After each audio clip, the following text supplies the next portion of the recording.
Welcome to the Leadership Spark podcast, where we equip you to be the great leader your people deserve. This is Corey, and today I want to wrap up a 3-day focus on power as a leader and hopefully help you answer the question, what do you do when you realize you're the most powerful person in the room?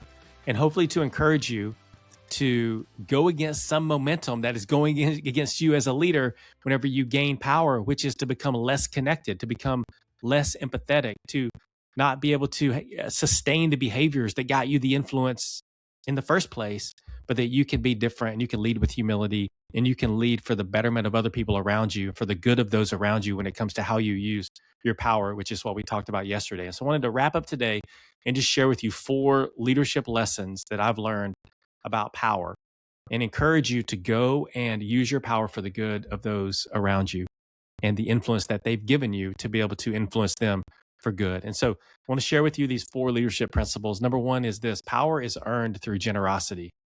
Power is earned through generosity. People want to follow other people who help them be successful.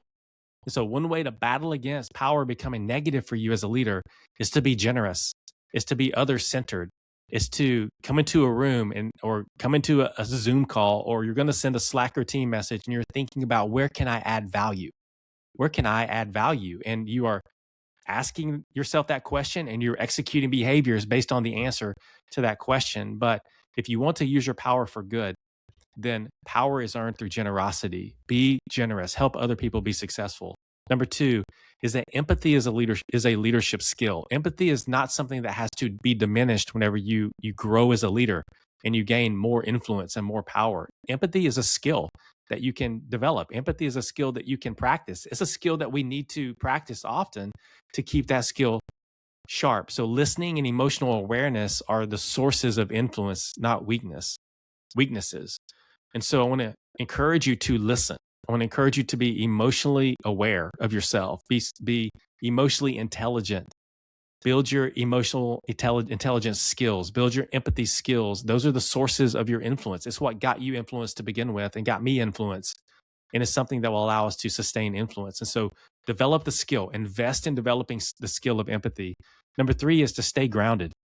This gets back to humility. Stay grounded.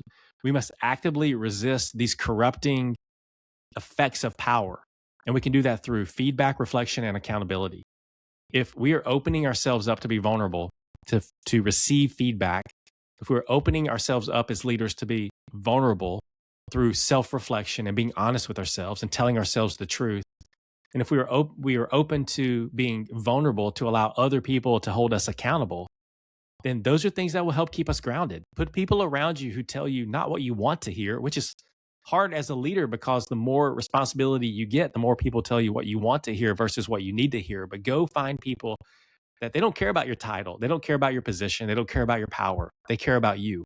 And they're willing to tell you what you need to hear, not just what you want to hear. And so that will help you stay grounded and will help you not fall into the trap that can come with power that can have a negative impact on your influence and your leadership. And then number 4 is to share your power.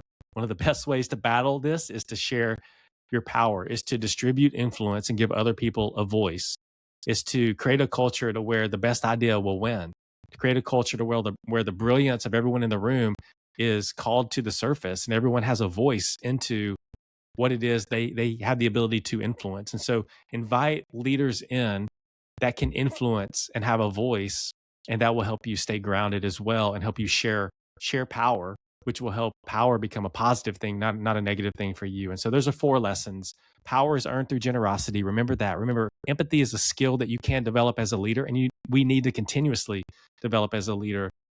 We need to stay grounded and we need to share power. And if we do those things, we can battle against this shift that comes with power, which would make us less empathetic and less other-centered. And we can change the game. We can shift that to be able to use our power to influence people for the collective good and to be able to lead our team in a way that they deserve. And so hopefully you understand more about power. You're challenged. It scares you a little bit when it comes to power, but you go and you do. Be a good steward of the power that you have, whatever that may mean, and use it for the collective good of those around you.